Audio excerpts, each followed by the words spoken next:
my main role is to run and organise national governing body level 1, level 2 qualifications, coach CPD, and then other sort of odd specialist projects within the academy.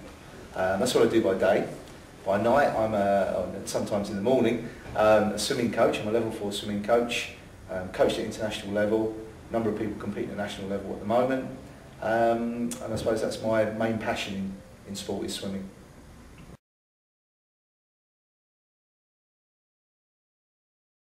I find it quite concerning, certainly going back to my days at school.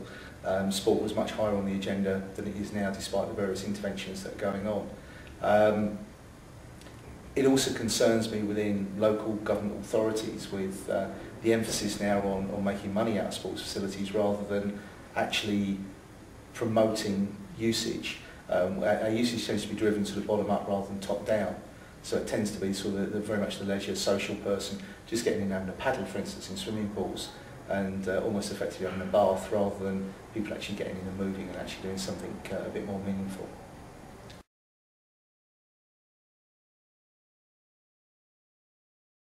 I think it's very, very important. I think the lifestyle that we lead these days, and certainly in London, is quite difficult.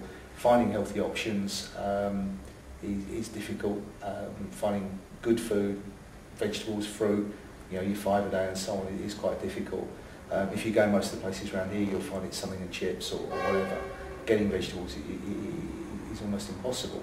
I think people are aware of it. I think it's sometimes just practicalities that restrict it. I also think there's a responsibility of government there that I don't think, despite the better labelling that's going on at the moment, that we necessarily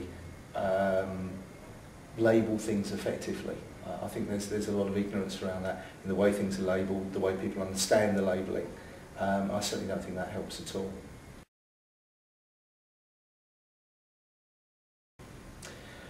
Post-2012 worries me.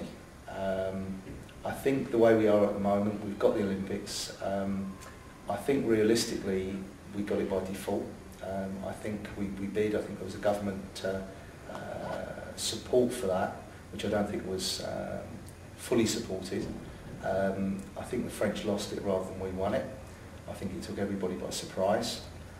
I think that we were ill prepared for it, and we were 3 or 4 years behind actually preparation for hosting the games. Had the French got it, or somebody else, they'd already got the infrastructure in place, which we hadn't. So I think we were playing catch up from day one. There's consequently been a lot of money piled into sport, and the legacy agenda, and I'll use that in very broad terms because personally I still fail to see what the sporting legacy is. I think there is legacies. There's legacy in terms of housing and infrastructure and things like that, but I've yet to be convinced on the sporting legacy. When I've asked that question of officials, I've yet to get an answer that satisfied me. Money's been diverted from the arts. A lot of it's come from lottery and the like, and I think post-2012 there's going to be payback time.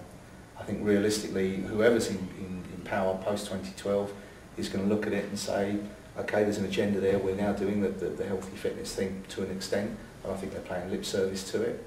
But realistically, we're not going to get the games for another 40 years, so let's put that money elsewhere. I'm very worried. I think there's also a lot of jobs being created around sport at the moment, which won't be there. A lot has been made legacy-wise of employment. Certainly there's been employment in Newham in terms of, or Lee Valley in terms of the building works and so on. But again, those jobs will disappear. The amount of people that are actually working on the Olympic site is way in excess of what's going to be employed in London on building. Most of those people will be out of work post the games because there might be those projects there.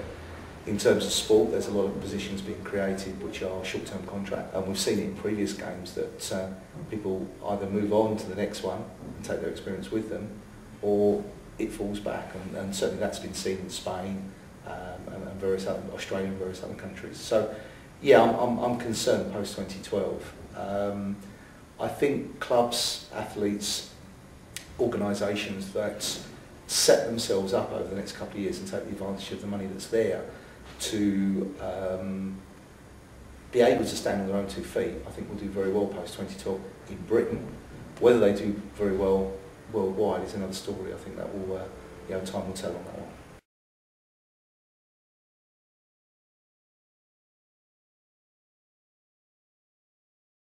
Yeah, I'm Layla Hawkins. I work at the Athletic Union. I'm the development coordinator here, and I look after all our sports teams, their development and their running throughout the year.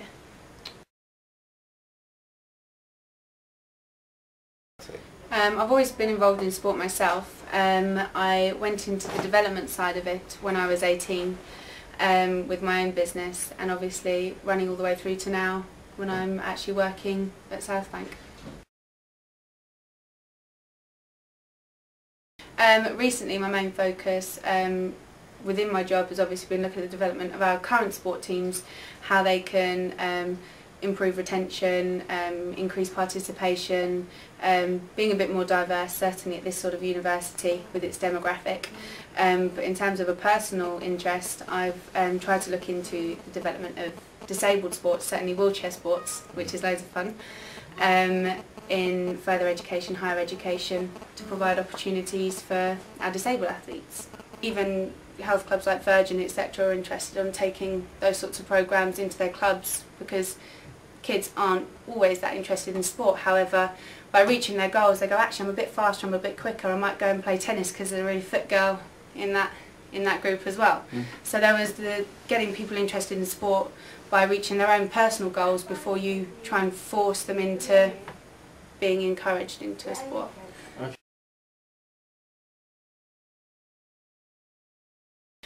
You can do anything. I mean, we've tried to introduce taster sessions here. So people who don't have time in the week, where they've got an hour or two between their lectures, they can come and take part in capoeira, like NFL, tag football. So things that are really good fun, they're social, they'll meet people, but aren't going to take up a whole load of their time. So with joining a club, sometimes you're expected to be there every week, which with the demands of working, being tired, university, is difficult. So we're trying to create one-off activities to keep people active, keep people interested, keep people motivated, because sometimes going to a gym, you have to motivate yourself, and the majority of people don't have that self-motivation. So to go along to something and get their contact details and go, hey, you enjoyed the last one, this is something new that you might like too, and actually keep on people's backs and keep in touch with them. That's a way to get them in. But I think a lot of people, when they come to university, they're left to their own devices, so with a bit of encouragement and motivation from the people around them, it might get them there.